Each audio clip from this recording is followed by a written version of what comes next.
Hey everyone! We are working to hit 1,000 subscribers and I need your help to get there. If you enjoy the content and it is your first time here, please hit that subscribe button right now as we proceed. Prepare yourself, because the conversation we are about to have today is not comfortable. It is not easy. It is not the kind of topic where everybody walks away nodding and smiling and feeling good about the state of Blue Jays baseball. This is the kind of topic that splits a fan base right down the middle, that starts arguments in bar booths and group chats and comment sections, and that forces every single one of us to confront a question we would much rather avoid: what exactly is this organization trying to build, and are we willing to accept some short-term pain to get there? Sports Illustrated has put forward a mock trade scenario that has the Los Angeles Dodgers acquiring Jose Berios from the Toronto Blue Jays in exchange for 3 young, high-ceiling prospects. And before you dismiss it as fantasy baseball nonsense, let us be very clear about something. This deal is not crazy. It is uncomfortably, almost annoyingly logical. And that is precisely what makes it so difficult to sit with. Let us start with the Berios reality check, because any honest conversation about this trade has to begin with an honest assessment of what Jose Berios actually is in 2026 and what role he genuinely occupies in this pitching staff. In 2025, he posted a 4.17 ERA across 166 innings with 138 strikeouts and a 1.30 whip. Those are not Cy Young numbers. They are not the kind of numbers that make opposing managers lose sleep at night or force lineup adjustments before the game even starts. What they are is solid, reliable, consistent. Berios is the pitcher who takes the ball every 5th day without complaint, eats innings so your bullpen does not get destroyed by the 3rd game of a 4-game series, and does not require you to check the score compulsively in the 2nd inning to see whether things have already fallen apart. In a league where that kind of durability and dependability is genuinely rare, those qualities have real value. But here is the uncomfortable question that the Blue Jays front office is apparently starting to ask. When your rotation also includes Kevin Gausman, Shane Bieber, and Dylan Cease, does Jose Berios go from being a strength to being the 4th most important arm in your own starting 5? And if the answer to that question is yes, does the math on his contract start to look different? Because this is where the gap between how fans think and how front offices think becomes most visible and most consequential. The fan looks at the rotation and sees depth and feels safe. The front office looks at the rotation and sees payroll committed to a pitcher who, by the sheer quality of the names around him, has essentially become a 4th starter. And paying 4th starter production at 2nd starter prices is the kind of financial inefficiency that limits what you can do everywhere else on the roster. Keeping Vladimir Guerrero Jr. in Toronto long-term, building around him competitively for the next half-decade, requires the kind of roster balance and financial flexibility that does not happen by accident. It happens through exactly the kind of cold-blooded strategic thinking that makes fans furious in the moment and earns general managers championship rings 3 years later. Now let us look at what the Dodgers are offering in this scenario, because the return package is the part of this conversation that demands the most careful attention. Jose de Paula posting a .280/.360/.480/ line in the minors in 2025 with 18 home runs and 20 stolen bases. That is not a depth piece. That is not a lottery ticket. That is the statistical profile of a complete, toolsy, future starting outfielder with a blend of power and speed that teams spend years trying to develop internally. Jackson Ferris putting up a 3.45 ERA in the minors and projecting as a legitimate rotation starter with genuine strikeout upside, a controllable young arm that the Blue Jays could develop on their own timeline and own terms. And James Tibbs III, a middle infielder carrying a .370 on-base percentage along with 12 home runs and the kind of plate discipline that separates players who stick in the big leagues from players who wash out after 2 seasons. 3 players.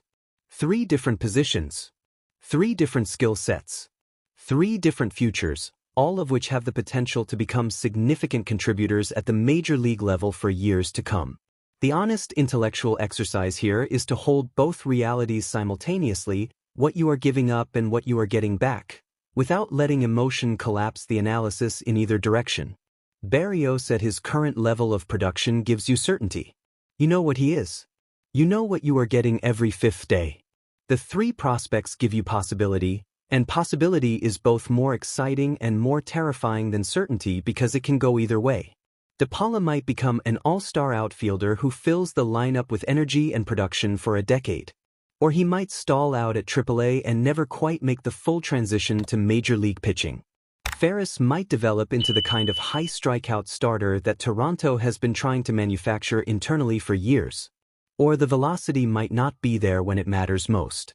Tibbs might become the dynamic middle infield presence that modernizes the bottom of this lineup. Or the power numbers in the minors might not translate when opposing pitchers start attacking his weaknesses systematically. Baseball is cruel in exactly this way. It does not reward the bold or punish the cautious with any reliable consistency.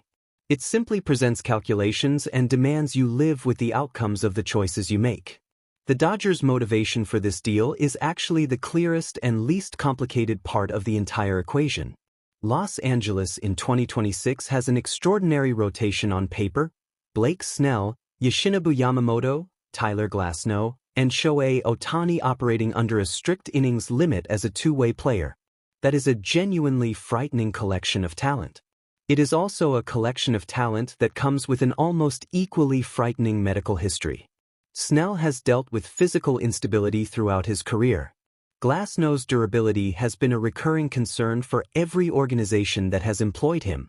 Ohtani's workload will be managed carefully regardless of how healthy he appears. What the Dodgers desperately need behind those four names is not another flashy ace. They have those already. What they need is exactly what Jose Berrios represents: a dependable, professional, psychologically unshakable pitcher who will take the ball in October without drama and give you 6 solid innings in a playoff series when everything is on the line. In Dodger Stadium, with elite defense behind him and a lineup that manufactures runs at an industrial scale, Berrios' contact management style and ground ball tendencies become significantly more effective. The environment amplifies his strengths in a way that the AL East, with its short porches and aggressive lineups, sometimes does not. And that brings us to the emotional dimension of this conversation, because trades are not just numbers and projections and war calculations. They are narratives. They are about what a franchise values and what it is willing to sacrifice to get there. Jose Berrios has been through difficult stretches in Toronto. He has been criticized loudly and publicly. He has had rough outings at Rogers Center that every Blue Jays fan remembers with varying degrees of wincing. And through all of it, he has kept taking the ball. He has kept showing up, kept competing, kept being exactly the professional this organization needed him to be during a season that ended with a World Series appearance. That earns something. That earns respect, loyalty, and the kind of emotional attachment that makes trading a player genuinely complicated even when the baseball logic for doing so is sound. The clubhouse loses a veteran presence who knows what playoff pressure looks like and has learned how to function inside it. You cannot immediately replace that with 3 minor leaguers who have never been in a pennant race. The framework for thinking about this trade, the most useful one, the one that cuts through the emotional noise most effectively, is actually quite simple. Are the Blue Jays trying to win the next home stand, or are they trying to win for the next 5 years? Because those two goals are not always compatible, and the decisions that serve one can actively work against the other. Keeping Berios serves the immediate. Trading Berios for 3 high-ceiling prospects serves the longer arc. And the truly honest answer is that neither choice is obviously right or obviously wrong. It depends entirely on what this organization believes about its own competitive window and how much patience it is willing to ask of its fanbase while the younger pieces develop. What is absolutely clear is that the trade reflects a genuine market reality. Berios has value, the Dodgers need what he provides, and the Blue Jays have enough rotation depth that the conversation is at least worth having internally. Whether it ever becomes more than a Sports Illustrated simulation is another question entirely. But the logic behind it is sound enough to be uncomfortable, and uncomfortable conversations are usually the ones that matter most. Now we need your voice in this debate more than ever. Would you make this trade? Do you keep Berios and go to war in the AL East with everything you have? Or do you take the prospects and trust the process? Drop your most passionate, most detailed, most unfiltered take in the comment section right now because this is the exact kind of debate that defines franchise direction. Smash that like button, share this video with every Blue Jays fan in your life who has an opinion, and they all have opinions. And subscribe to this channel right now so you do not miss a single development in this story. The off-season is not over yet, and neither is this conversation.